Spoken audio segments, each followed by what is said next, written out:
एक ऐसी कहानी जो सदियों पहले की है, एक ऐसी कहानी जिसने चिकित्सा की दुनिया को हमेशा के लिए बदल दिया। ये कहानी है एक वैज्ञानिक की, एक क्रांतिकारी की, डॉक्टर सैमुअल हैनीमैन की, जिन्होंने अंधेरे में एक नई रोशनी जलाई और उसे नाम दिया होम्योपैथी। 10 अप्रैल 1755 को जर्मनी के माइसन शहर में एक साधारण परिवार में सैमुअल हैनीमैन का जन्म हुआ। उनके पिता एक चित्रकार थे, लेकिन हैनीमैन का मन कैनवास पर नहीं बल्कि इंसानी जिंदगी को बचाने में रमा था। बचपन से ही उनकी जिज्ञासा असीम थी। 12 भाषाएं बोलने वाले हैनीमैन ने 20 साल की उम्र में मेडिसिन की पढ़ाई शुरू की और 1779 में डॉक्टर बन गए। लेकिन उस समय की चिकित्सा पद्धतियां उनके दिल को चीरती थीं। उस दौर में मरीजों का इलाज एक यातना से कम नहीं था। खून निकालना, जहरीले पदार्थों का इस्तेमाल और कठोर दवाइयां, ये सब मरीजों को ठीक करने के बजाय मौत के मुंह में धकेलते थे। हैनीमैन का दिल रो पड़ा।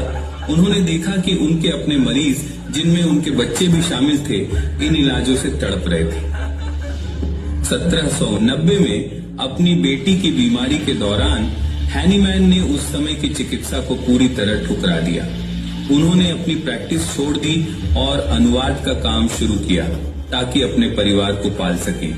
लेकिन उनकी आत्मा अभी भी एक सवाल से बेचैन थी।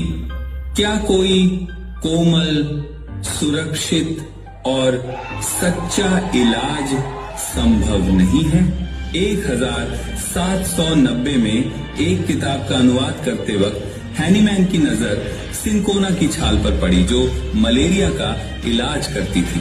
उन्होंने एक साहसिक कदम उठाया।